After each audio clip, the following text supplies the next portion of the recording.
que es algo que también fomentan las ayudas a veces. Es, si empiezo a trabajar, me retiran esta ayuda, pero si oficialmente no estoy trabajando, aunque esté trabajando en B, entonces puedo cobrar la ayuda y lo que gane en B. Es lo que gana.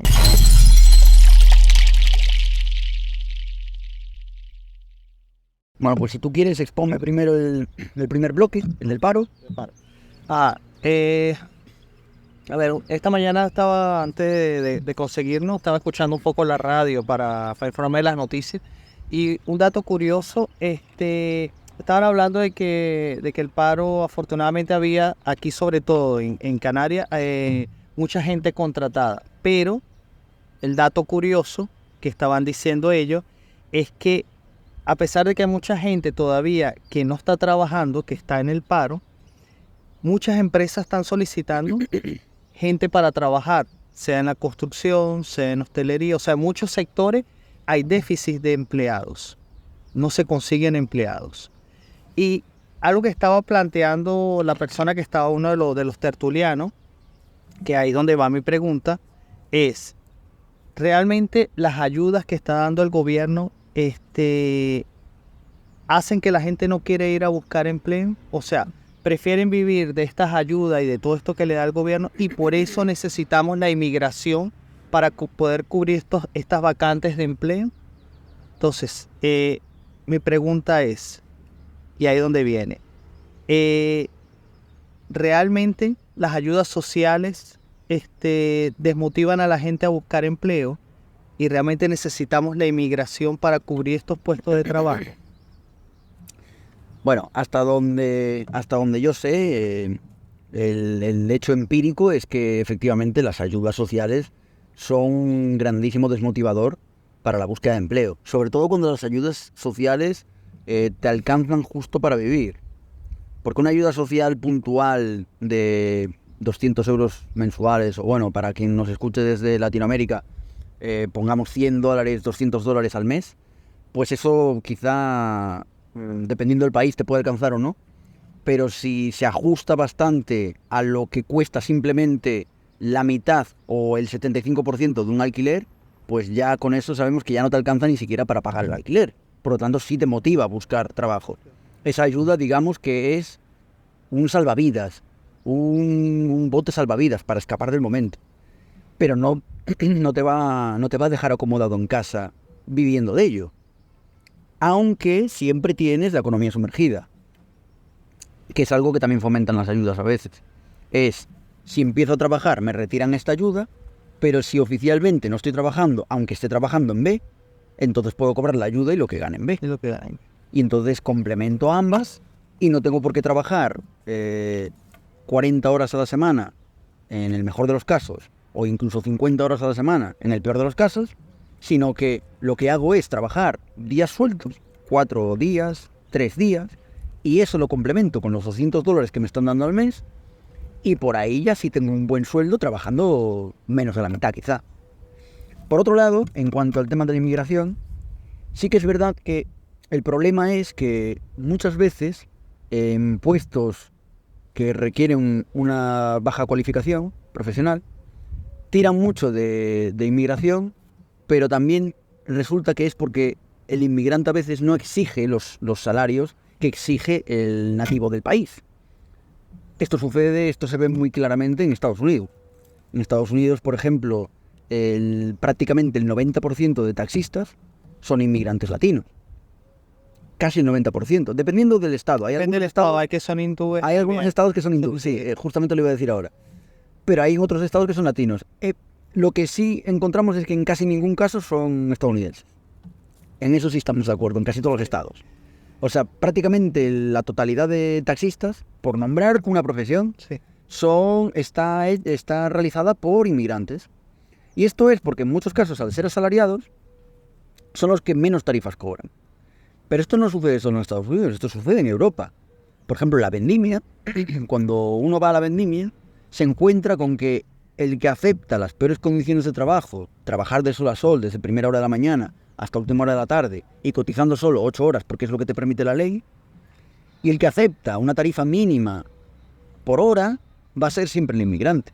Porque el local el nativo, te va a exigir que te vayas al Estatuto de los Trabajadores. Vale, ahora la pregunta es, ya está expuesto ese punto. Sí.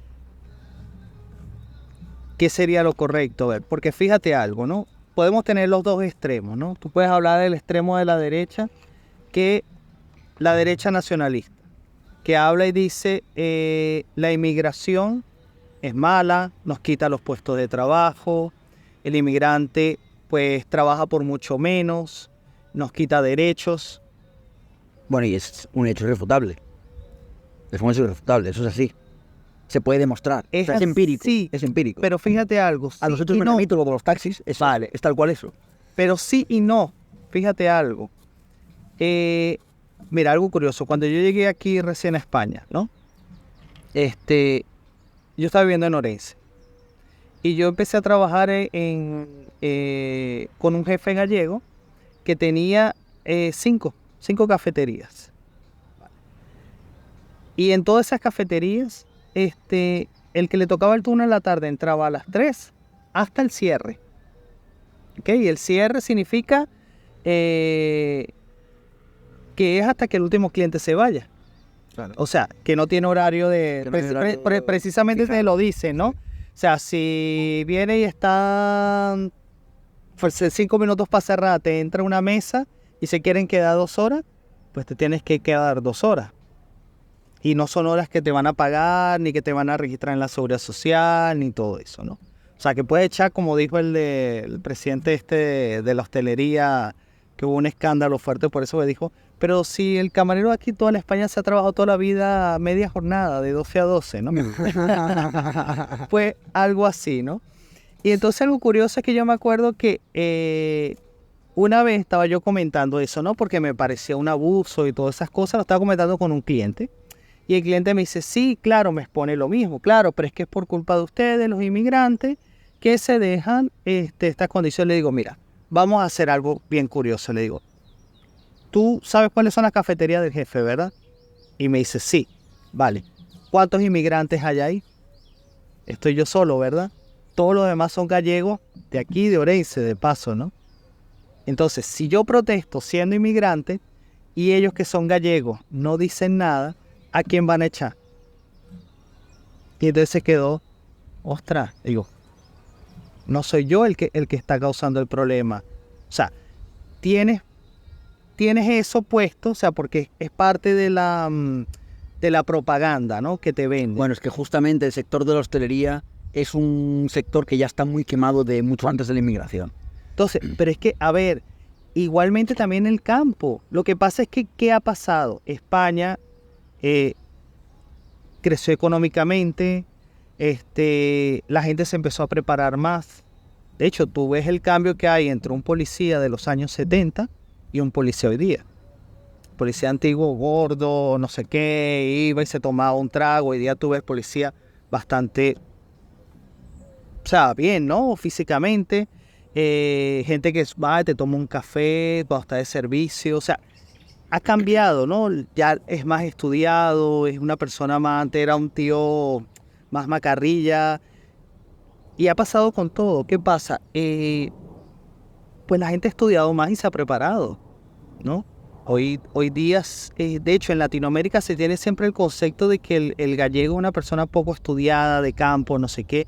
Y cuando fui a Galicia era otra cosa, ¿no? O sea, me puedo dar cuenta que había mucha gente muy estudiada, mucha gente que se podía hablar de muchas cosas. O sea, España cambió, ¿no? Dejó de ser una España rural a convertirse en primer mundo, ¿no?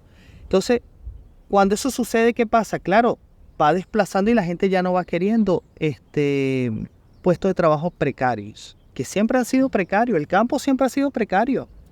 ¿Qué pasa? Que hoy día, obviamente, al ustedes estudiar, eso pasó también en Venezuela. Venezuela, la época saudí, cuando hubo el petróleo, ¿tú crees que el venezolano quería ser camarero, el venezolano quería trabajar en una panadería? No. ¿Quiénes fueron? Los inmigrantes gallegos, los inmigrantes portugueses, los inmigrantes italianos, que inteligentemente quisieron, porque era gente muy trabajadora, ahorraron, y cuando el dueño venezolano se quería jubilar y quería traspasar, ellos le dijeron, yo te lo compro. Sí, pero bueno, Entonces, ¿qué hicieron? Se quedaron con el negocio Y de hecho uno siempre tiene allá, la panadería del Portugués.